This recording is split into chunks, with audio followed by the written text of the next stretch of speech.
Puerto Rico was an island originally inhabited by the indigenous Taino people and called Borinquen, which stands for Land of the Brave Lord. Tainos were known for their advanced agricultural skills, organized villages, and matrilineal society where women also had leadership roles. In 1493, Christopher Columbus failed his second attempt to reach Hispaniola and instead accidentally landed in Puerto Rico. Followed by Spanish colonizer Juan Ponce de Leon, the arrival commenced an era of disease, forced labor, and violence, which led to resistance, including a Taino uprising in 1511. But still, the colonizers almost decimated the Taino population.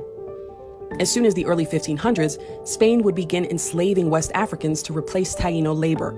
They stole them from places like the Gold Coast in Nigeria to mine gold, build forts, and tend to crops like sugarcane and tobacco. However, some of the first Africans on the island were free blacks who arrived with Spain and were known as libertos. Blacks who escaped slavery were known as cimarrones and would be credited with building towns like Loíza, where many of their descendants live today. Slavery in Puerto Rico officially lasted until March 22, 1873. Like many enslaved African Americans, Black Puerto Ricans were forced into working for 3 years after slavery ended, while their owners were compensated for each human life that was to be set free.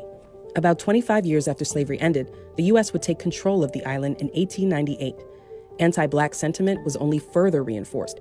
Even Afro-Boricua military members served in segregated units. Soon, the idea of La Gran Familia Puertorriqueña, the Great Puerto Rican Family, would be birthed. It's a metaphor for one nation, racially and socially integrated in harmony, but some call it a lie.